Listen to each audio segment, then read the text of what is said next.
If poetry is going to save us, it has to start by making more enemies. Like that time I nearly killed a man for talking ill of Migos. We had both been drinking, and the bar quickly became constructed around us. There was no time for figures of speech. The bar was going to turn to rubble after our next drink, and thus this man quickly had to ignite a spark, like an anxious boys' club member in his final test. So he blew forth with ease some comment, namely how all fires wrapped the same, from the beginning to the end, and how he couldn't tell one fire apart from the next. And the bar went black. Not dark, but black. Ash is so total it can change the color of the sun. It can make objects which were once whole, part. It can be claimed by victors and losers. The ashy gray remains of Makandal, or simply a convenient exit from hell into freedom, from slave mass into bird spirit. If poetry is going to save us, it has to start by making more enemies. But poetry is not going to save us. Detention is the center of all hitherto relations sanctioned by the state. A corrective lens manufactured on U.S. soil, fixed tightly around the pupils, still. John Gilmore never really got his due. As it turns out, lungs have reduced utility amongst the stars. Jazz was a term created to name difference, an elastic corporate margin bursting forth from the narrow rays of another sun whose function meant to warm us, while we've only ever spoken from the blackness. Some men emerged from a house I was hanging around, gaseous and caught up only in themselves, not like flower stems or fingers interlocked, but like gases, hugging the brick walls, becoming. That shit was solid, tight. I wondered how something could touch but not be touched back. My mind flayed. I was a nothing on their map. It's unbelievable that there are still objects left in this world that exist unregistered. Telling myself to avoid looking at my form in anything like a mirror anymore. Too much projection, too many contours. I should moisturize more so I can get those shiny facial selfies. You know, the kind that look like the face has been embalmed. I can't be having my life force contained in amalgamation anymore. In Mexican Spanish, puro is used for emphasis. To move towards more emphasis, to become pure something. And I'm still posted up on this block, wondering how the women dance behind that door divorced from colonialism, letting the kids know who Bessie Head is, and letting them get a peek at the ancient eternal dance.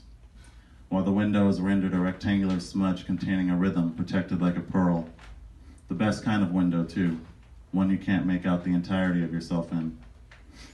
And you best know that you can't touch. Only be touched, like how wisdom touches you. Pure something. God lied to Denise Vanity Matthews, like universities lied to black people in the 60s. And of course he came to Vanity under the guise of his son, that invented form, blue-eyed and pale-skinned, his cheeks rosy, the color of counter-desire.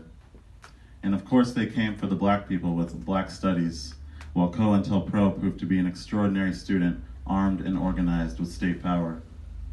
And of course he came cozying up to Vanity in a moment of fear, creativity waning, money burn, death thrusting its scythe into her stomach where the notes form, where the torque of her hips build to the rhythm of the infinity beat.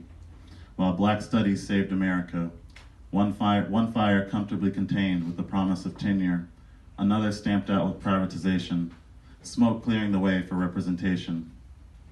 And in these cooked lies, an ugly absorption of sorts began to foment. Bricks meant for windows turning to lavish offices with a name adorning the entrance, like colonial alchemy. 7 inches of cell space, not enough to fuck in. And these reparations as presently constructed and allowed under the state as a piece of cake that only a few can eat from and no one can share. When Sun Ra said, "That's what black people are, myths," he was theorizing beyond the limits of reality, beyond the constraints of existence. That existence born of white philosophical discourse and thought, born of state records, legality, and social security numbers, belonging to the status among the nations of the world. Existence is not what is. Existence is not what are. The Iranian poet Farooq Farrokhzad recognized the limits of such an existence in her poem, O Bejeweled Realm. Quote, "Victory, got myself registered, decorated an ID card with my name and face, and my existence took on a number." End quote. Reality became fully compromised after Rodney King. The validity of reality ruptures when the state looks at the same video you do and produces a different conclusion in their favor. Reality ripped there. All reality is reproduction. Riots beyond reality. These terms are written today, connoting that Black people forfeit the possibilities to imagine beyond recognition by the state that reproduces reality and sets the term for existence. Embracing myths which don't exist is to make spit with the ancestors' tongue, a narrow-bridged fight against reality as such, an excrement of an existence rejected. And this is my last one. The legend goes that Pancho Villa, the orangutan who eats raw meat and gnaws bones, the revolutionary violator of borders, made a comment to the vacuous sky perched from the safety of the Sierra Madres. "They came like eagles, but left like wet hens," he says. He was talking, of course, about the U.S.